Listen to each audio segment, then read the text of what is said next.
Hey everyone, I was telling my partner here, Matt Sorensen, that I'm not getting enough hate mail in my life. And so we are going to talk about insurance. And should you use it for retirement at all? Bring it on. Wow. Podcast and video on life insurance and retirement accounts. Whew. I know what you're thinking, guys. You're like, guys, could you make anything more nerdy and boring? Yeah, we could. But this is important. It's your life. It's your retirement. You need to take it serious.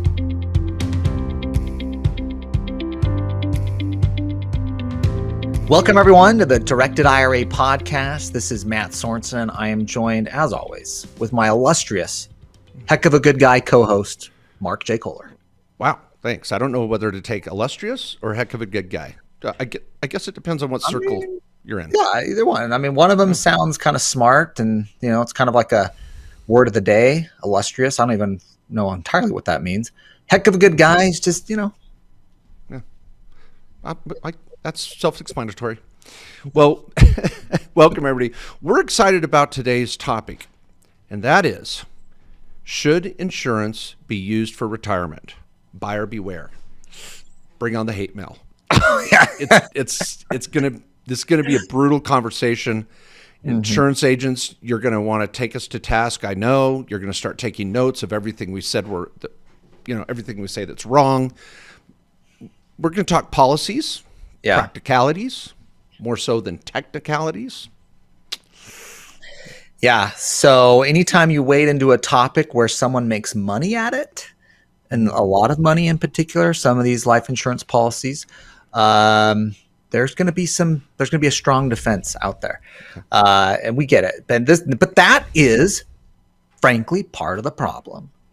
A lot of these whole life policies, which we're going to talk about, are very highly commissioned. If someone sells you $100,000 whole life policy or $1 million whole life policy, they're going to make 10% commission in many instances. They're going to make $100,000 to sell you that policy. $1 million policy in some instances. Now the agent may not see all of that, and I already know we got some agents feathers ruffled. I don't make that much, and it's over time, and there's this and all these facts. We get it, but in the words of Matt Damon, great benefits is a monster. And great benefits. Do you like that? I pulled that out right off the top of my head. Rainmaker, right? Yeah, Rainmaker, Matt Damon. What was his name? The character's name, I can't remember, but Matt Damon. Yeah, that good show, Rainmaker, and it's tough. I made my kids watch Rainmaker, and they were like, "Wow!" And then we watched not Blackwater. Yeah, it's Blackwater or the new one. Yeah, like Mark Ruffalo. Yeah, so good. Yeah, that's a good one. Well, anyway, everybody, thank you for being here. We are going to talk about insurance. We're going to break down a few definitions for some of you that have not purchased insurance. Maybe you've been pitched an insurance policy recently. Maybe you own an insurance policy and don't know what you have. We're going to try to explain, we are going to explain the basics and tell you some of the good. You know, insurance is there for a reason.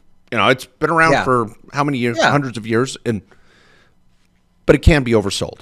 And we're going to explain the pros and cons. Yeah. So, and I think everybody should have some life insurance in your life, particularly if you've got kids or a family, you know, like people that rely on you to support them. Yeah. A business partner. Mark and I have life insurance policies against each other, you know, to help us carry on the businesses if one of us was able to pass and pay off the estate of the deceased person. We get it.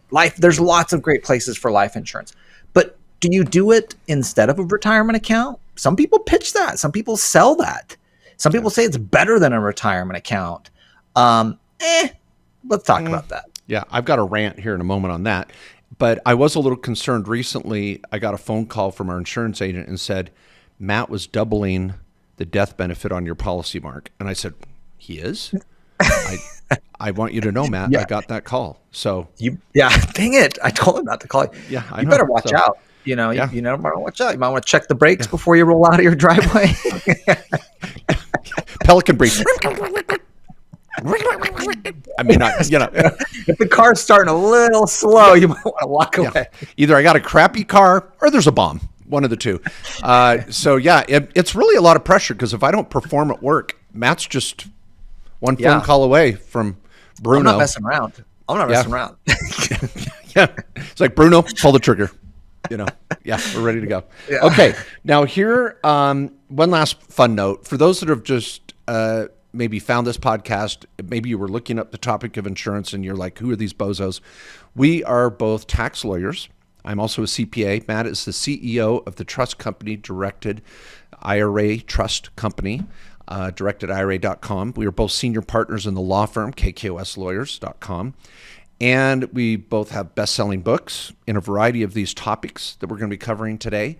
We've got a very active YouTube following, podcast following, and we stand behind what we say. We're not just out there hawking some sort of investment or policy where we get a commission. We are held to the fiduciary duty rules of a lawyer to give our clients the best advice when they call. And that's where sometimes we have to give hard answers like today's topic. So we're glad you're here. Buckle up. We call this hot podcasting. You know why? Hot podcasting? Yeah. That's all I'll tell you. Yeah, it's hot because we can't turn on the AC in here. Oh, it is brutal because there's a little hum to sound. Yeah. Yeah. Mark's not sweating because of the topic. He's sweating because he can't have the AC on. Yeah. Now I'm in Phoenix and AC is a must. That's just, we're just going to have it. So, all right. I'm wearing my Lululemon leggings though. I want you to let you know. Oh, so thanks for sharing. Okay. Yeah. It's below the screen here, but just to let you know, I'm ready to do some stretching. I can do several yoga poses if necessary to get the most out of this hot podcasting session. Okay. All right. So do you want to explain the two types of main insurance out there? What do we got? Okay. All right. So you kind of got two channels of insurance you could buy on your life. Then you've got term insurance, which is probably more common for people. And this is more just planning for your death. All right. I'm going to buy it. It's usually cheaper. There's not a cash value to it. Or if there is, it's very, very minimal. And I'm basically paying a company, an insurance company. And the deal is when I die, there's going to be a benefit paid to my beneficiaries on the policy. Maybe your spouse, your kids, a business partner, if you got one, because you're buying that policy to protect the business and succession planning. And so that's term policy. There's no cash benefit to it. That might be minimal, but it's not invested in anything. Like the only thing that the insurance company is giving back to you is when you die, as long as you've kept paying all the premiums. Many people don't. That's how the insurance company wins. As long as you keep paying the premiums, you will get the death benefit, or your heirs, I should say, upon your death. And it's called a term policy because there's an ending point. Yeah. It could be a 5-year term, a 10-year term, 15 or 20-year. And you get to choose the term based on your health and your age.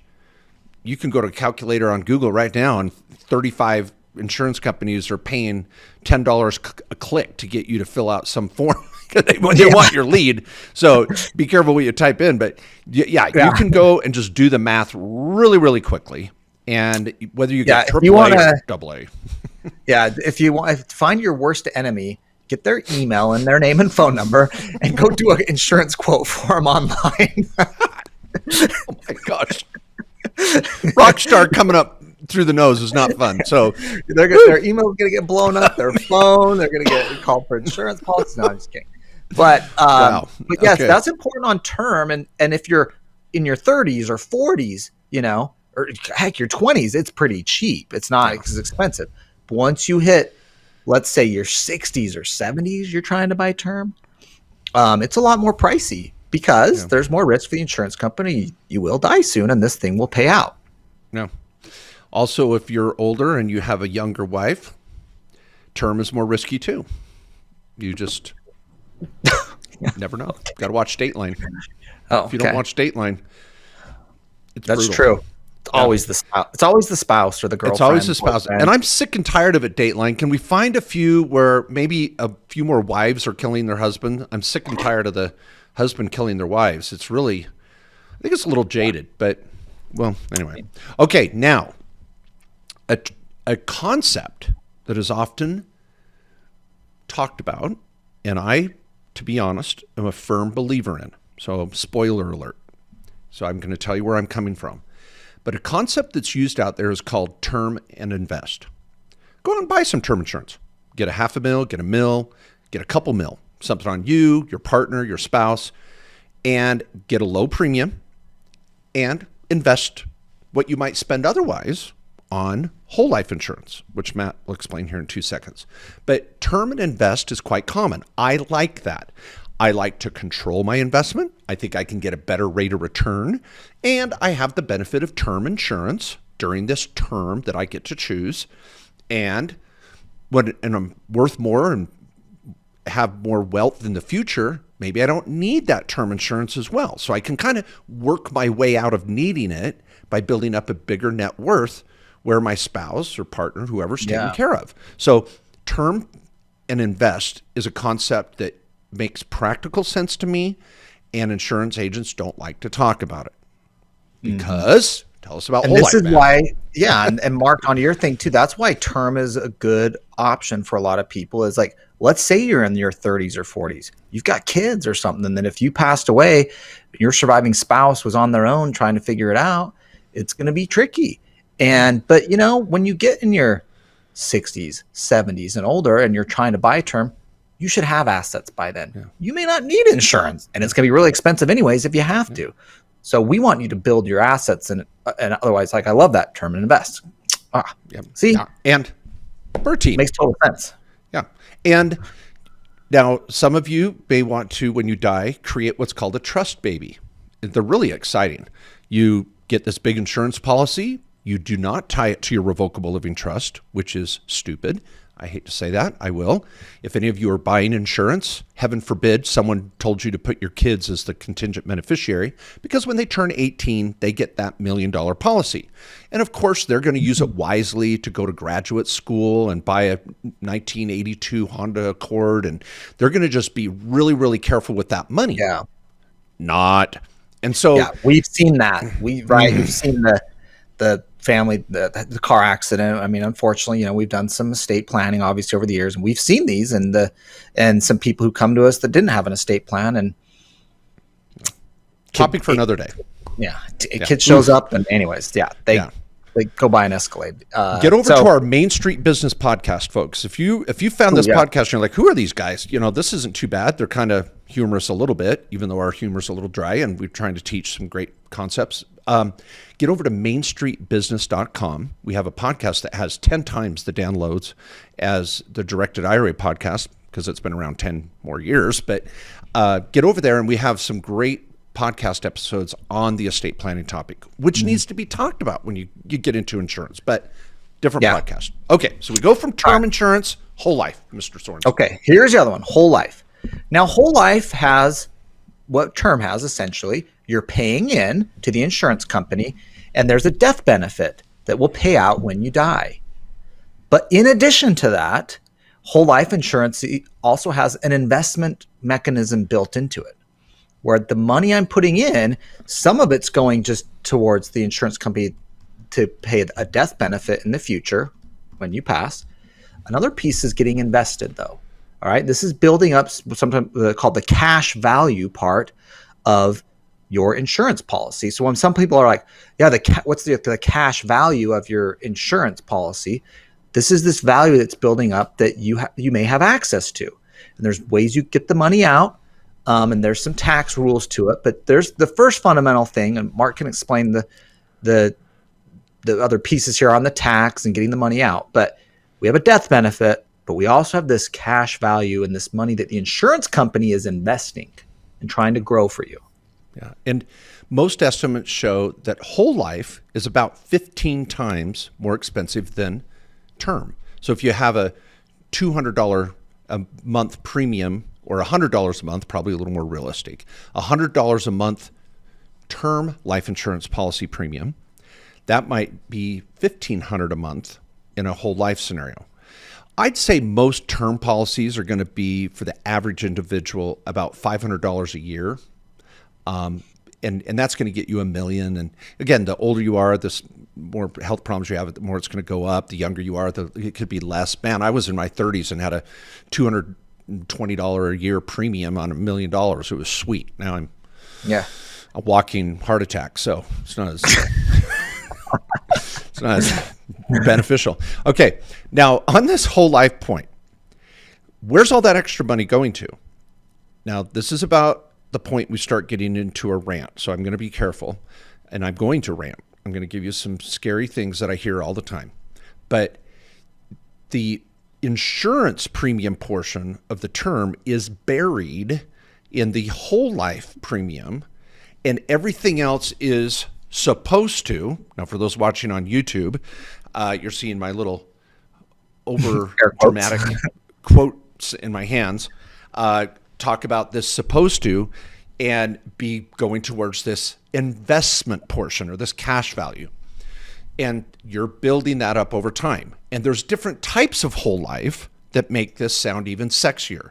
There's ordinary life, universal life, variable universal life, adjustable life, and all these variations under code section 7200 of the code start to give you what the insurance companies have lobbied for over the years, these flexible ways for them to control those premiums, give you an investment rate of return and a cash value that makes it sound sexy. And you're like, oh my gosh, this whole life policy is the best thing next to sliced bread. And it's like new to you. No one's ever heard of it. People, it's been around for 50 years or more. And I'm probably even 100 years. I don't know, but it's always funny when a client calls me, have you heard of VUL? I'm like, yeah. Have you heard of peanut butter and jelly? You know? Yeah. So what sparked a lot of this is there's a lot of people promoting whole life insurance, essentially, but they don't call it that. Hell no. They won't tell you that's what it is. They call it some fancy acronym of something that's better than a retirement account. And they start touting all these tax benefits to it. Yeah. And this is where the strategy, people are using some truth, but they're stretching it and they're misapplying it and they're overselling it. All right. In the whole life policy world, that cash value, the investment piece of the policy, is growing tax deferred. All right. Or tax free, really tax free in a sense. You'll never pay tax. And you can borrow against it. Wow. Okay. Tax free. Right. Sounds pretty good. You can borrow against it tax free. Sure. So I'm throwing the money in. I don't get a tax deduction though. Okay. No, we can in a traditional retirement account. Yeah. And as that balance is growing, I can loan money out to myself. Sounds like a Roth, man. Sounds like a Roth IRA. It's growing. I didn't get a tax deduction. But why don't we both give kind of a difference between a Roth and a whole life? What would you say the first big difference is? Well, the Roth, I can invest in what the heck I want. Okay. I like that. Soup du jour. Yeah, that's pretty. Do we need to say anything more? All right. Okay. So, all right. The insurance company is going to put it into something, and some of these companies will guarantee you a rate of 1% to 2%. Some will do non-guaranteed rates of return. Corey, get me my phone. I heard 1% to 2%. Get my insurance agent on the phone. 1% to 2%. I'm in. Holy crap! That's an awesome rate of return. Where do I send my money?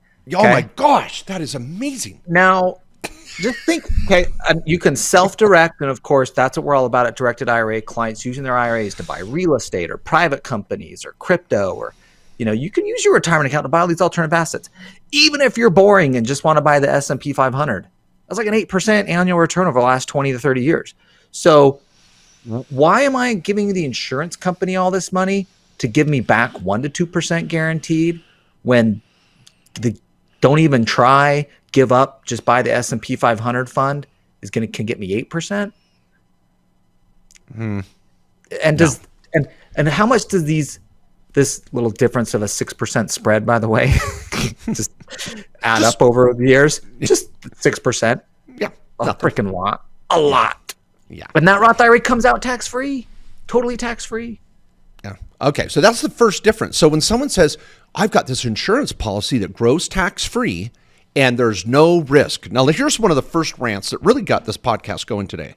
Some Yahoo is now calling it, there's so many, every year, an insurance agent or company comes up with a new way to brand this. Same damn thing. And it's either bank on yourself or bank this, or you have your own private banking, and you created your own bank that you can borrow against tax-free. And now the new one today was a TFRP, a tax-free retirement plan. Guy went on for 8 freaking pages explaining why the TFRP was better than a 401k because it comes out tax-free and it's no risk and guaranteed rates of return and blah, blah, blah. Didn't even say the word insurance once, but said, oh, but this is based on IRS Code Section 7200. And right there, I was like, life insurance. Website, buried with it. But this little post of theirs on social media, the TFRP, is again smoke and mirrors for freaking insurance policy. So the guaranteed rate of return and the no risk aspect of the life insurance, sure, no risk. See, this is the half truth. There's no risk. It is guaranteed. Just let's talk about the 2%. Yeah. Guess what? So hurts the economy, helps no one. I'm the insurance agent. Yeah, that's right. So we got that going for you. Yeah. No, okay, so that's the first. Is just like what you can invest in. Yeah. Having greater return options and possibility and likelihood, by the way, of just what you can get in an IRA or just in a freaking brokerage account. Even if you're like, because here's the other thing you'll hear. People will say, yeah, but you can only put $6,000 in an IRA. Oh, that's second difference. Love it. I was going to tee it up for you because I've been color commentary today, just ranting. So I was going to let you explain it. But number one was the rate of return sucks. Okay. Can we just say it? Number two, they're going to say, well, you can put a lot more in insurance. Let's overfund this baby and it'll take care of itself. And so you could put massive premiums in an insurance policy. You could only do $6,000 in a Roth or $7,000. Is that true, Matt Sorensen? Okay. Is that true? Yeah. I get what you're saying. Again, this is where there's some half truths and it's not reality. You can put over $50,000 a year in a solo K for any of you people self-employed. We do that all day long. Even SEP IRAs. Some of you that want to do that have a lot of income and assets where you may really highly overfund a whole life insurance policy. You can do these DB plans and cash balance plans. There's other things to get way more dollars into retirement accounts than you're going to get into a whole life policy. Yeah. Mega Roth. Yeah. You can do a Mega Roth, people. We can get you $50,000 on a Roth, whether you work at a large company or yourself or whatever. We got the backdoor Roths. We got conversions. You have so many more options. And here's the thing, though, on the money in. Okay, let me just. This is pitched again for retirement. This is what people are trying to sell whole life for retirement. Okay. Let's say you're someone that had $500,000, and this is people getting pitched this. Go buy whole life. They're like, just go throw it all in. Let's see how much we can get in there. Let's just do that all into whole life. You're going to get 1 to 2% rate of return. You can loan that yourself back that money out. Okay. Why do I want to loan myself money back out? I have $500,000 already. Did I get a tax deduction to put that in? No. Okay. So why did I put that in? Because you can loan it back out to yourself. It's my money already. I already have it. And why don't I just go buy a rental property or a few rental properties? Those are going to be assets that appreciate over time, that have income, that are going to have cash flow. And by the way, I can take a loan out against those too and strip out equity on those assets. Why do I need to give a life insurance company? What? Yeah. Now, what Matt's saying is number 3 on our list here that you're seeing on the screen if you're YouTube. These are the 3 problems with insurance when you compare it to a Roth. Number 3 is it's a loan. You got to pay it back too. So you're going to borrow from your own insurance company and have to pay it back. If you don't, the interest rate and the interest that you're supposed to be paying for that loan starts to exponentially grow and become a liability and a debt and reduces your cash value. And, when I die, my death benefit will pay it off. Sure, but it's your money. It's still your money. Maybe that's death benefit you wanted to go to your partner, your spouse, your kids, but I'm going to go pay off the loan that I had to loan to myself and pay interest. Yeah. And, let's say that you don't pay back the loan. All right. And it's exceeded the cash value of your policy. The insurance company can make your policy lapse. They can cancel your policy. Yeah. If you've had any gains in there, by the way, those are all taxable now. Yeah. It's just so frustrating. So here's a big, important takeaway. We are not against whole life insurance. There are times when it makes sense. Let's now talk about a few times where I think whole life is a good idea. Variable universal life, whatever the freak you want to do. A lot of times in a charitable remainder trust strategy or a life insurance strategy, we have what's called an ILET. It's an insurance trust where the cash value is used to pay the premiums to keep the insurance in place for the rest of your life. You're not going to borrow against it. It's not for retirement, but let's use that cash value to pay the premium. So now you're not having to come out of pocket. So when an insurance agent says, let's overfund this insurance policy and it's got a $2 million death benefit, when they start to explain the cash value, say, no. I just need the cash value to pay the premium so I never, ever, ever have to pay a premium again. And I'm not going to borrow against this thing. That can be a great place to use an ILET. I mean, a whole life is in an ILET. And Matt, you've said too before, I think, like, if I've exhausted all my other investment strategies and I've got money coming out of my ears, I'm not saying insurance isn't bad, but you got to be able to maintain this thing. And Oh, yeah. I just...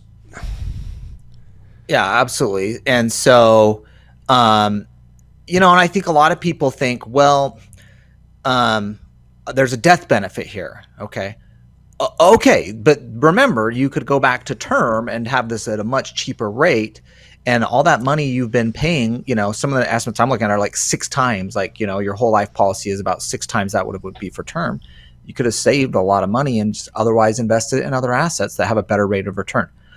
But I just don't like the idea that that life insurance is what is a retirement plan. No, that's a plan when you die. That's for supporting people when you die. You ain't going to retire on a life insurance policy. Yeah. When all the wealth was thrown out on how all the people in America, all of the wealthiest people in America whose tax records and information and investments have been exposed, did we learn anything about anyone making money on whole life? Is there anyone in there that was like, yeah, that's what these people are doing. They're doing whole life insurance. That's how they're not paying tax. No, none of them. What are they doing? They got real estate empires they built from the ground up. They got companies and entrepreneurship that they started. They've maximized Roth IRAs like Peter Thiel. Okay. Yeah. Those are the things people do to get wealthy. We have so many people like, this is what the rich do. The rich do this. No, they don't. I'm telling you, we consult them all the time. They don't do this. They do not. I don't have one client with a net worth of over $5 million that's doing this at all. Ever. Never. Now, okay, let's deal with a couple other specific naysayers. I know that some of you listening to this podcast or watching this on YouTube are going to get the pitch.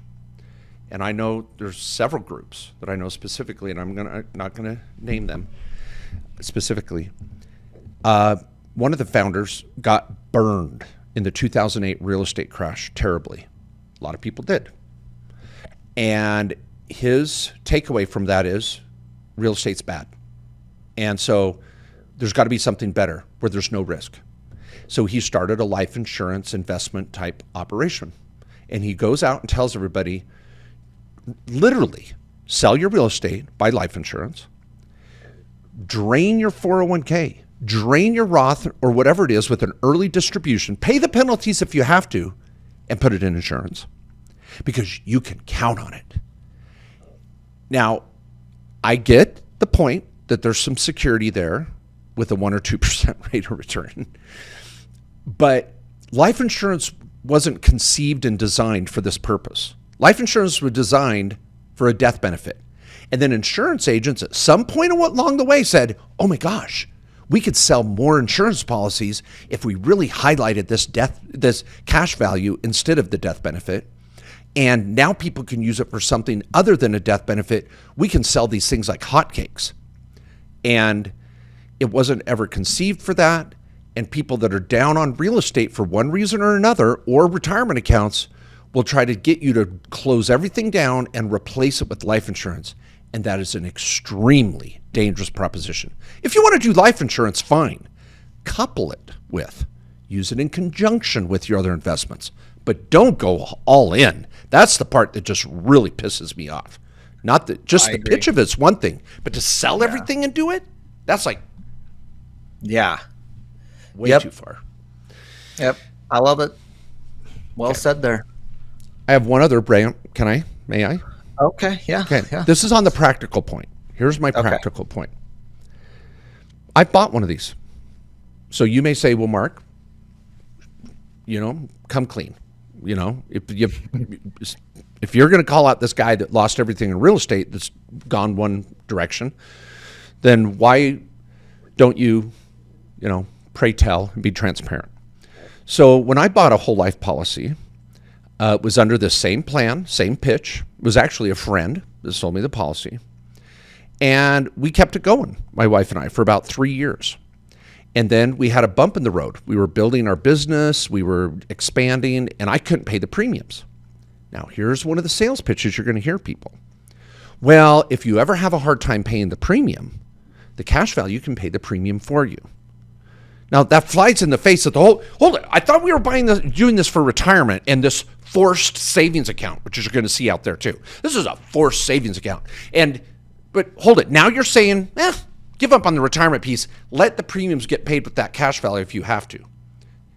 What do 90% of people end up with 5 years after they start one of these plans?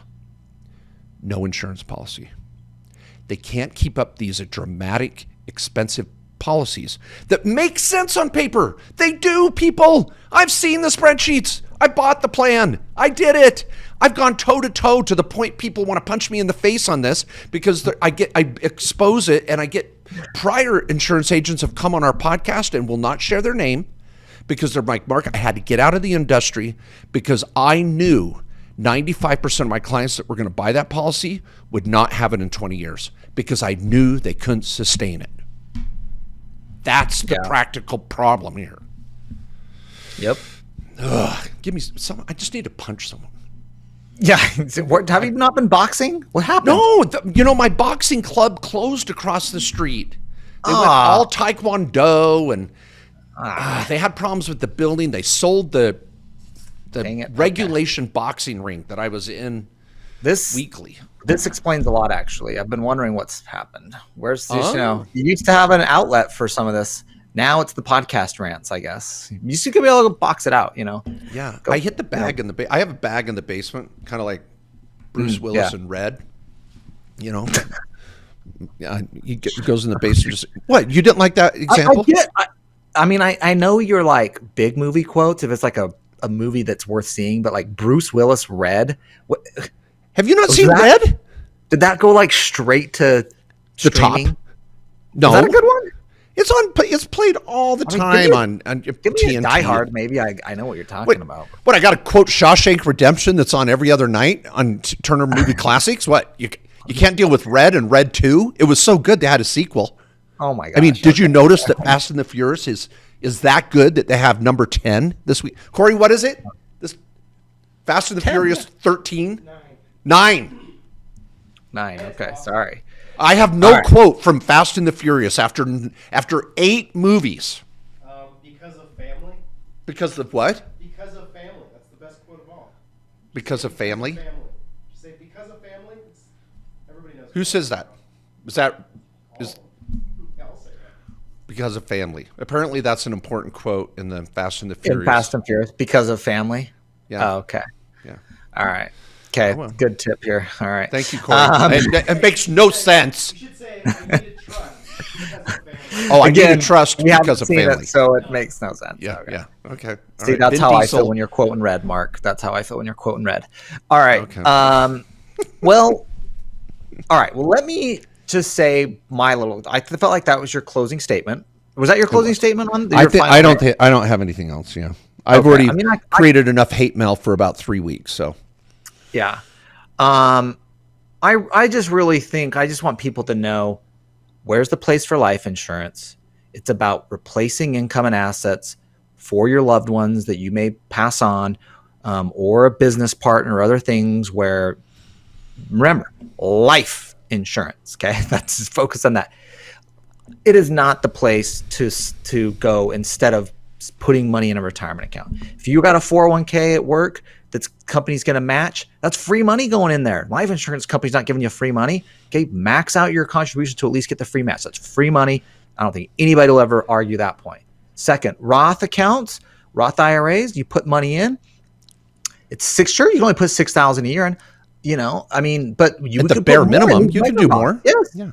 Yes. And we ran the numbers on a prior podcast of putting $6,000 a year in for 30 years. That's a $700,000 account or at the end of the day. So again, only an 8%. So assume you buy the S&P 500 type return.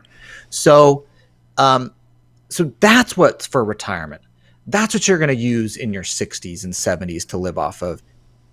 You're not using a life insurance policy your whole life, loaning yourself out money from what you put in prior.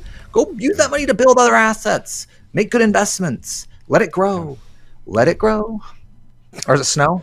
I don't know. Boy, your kids are a little too old for Frozen was my kids were already passed when Frozen came. Yeah. I just don't know. I think when you're buying, okay, you ready for a decent quote? Okay. Here's my closing statement. When you're investing in life insurance for retirement, to quote the infamous Bon Jovi, you're living on a prayer. Need I say more? Pen drop. Can you live with that? I like that one. I get that one. Oh, okay. That's because Matt's a guitarist. Is that what you're called, a guitarist? Yeah. Yeah. I mean, I don't know. I musician. I play the guitar. I don't say I call myself a guitarist. It's like if you play music, are you a musician? Just because you can play the piano? Yeah. Matt rides a bike, and so I've called him a bicyclist. Bicyclist. But he's like, no, I'm a cyclist. He's like, oh, you're a biker? No, cyclist. It's okay. He wears tight shorts and shaves his legs, so we'll just leave it at that. Well, everybody, I hope you have felt that you've gotten the straight answer on a topic that is very convoluted, very controversial, and convoluted. Those are two different things. And there's a lot of pressure out there, and some of you are regretting that you may have already invested in a life insurance policy, and you're like, what do I do now? Get second or third opinions on what to do? Just like unwinding a retirement account or just unwinding an annuity or unwinding life insurance. That can be a bad thing rather than just keeping the train going down the tracks. So you've got to really, really be careful. We're not saying to dissolve something you've already started, but be careful going in and getting on the train, and buying your ticket. And when you mention that getting out, there's one thing too.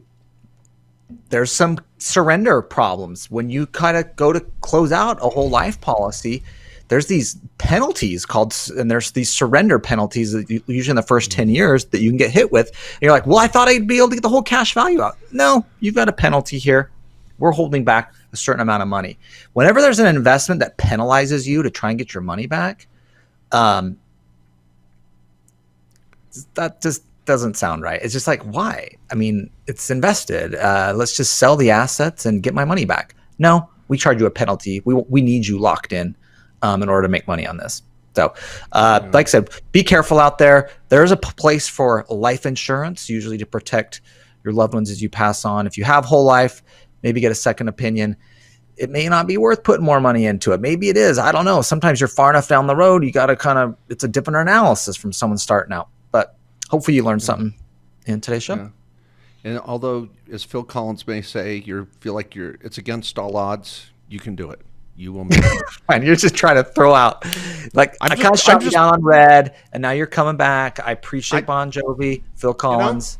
I'm just proving that I'm a Renaissance man. I'm just trying to stay contemporary here. You got to up your game in this quote game. Next week I'm expecting some good quotes. Okay. All right. I'm on it. Okay. See you. I'll bring everybody back. See you next week.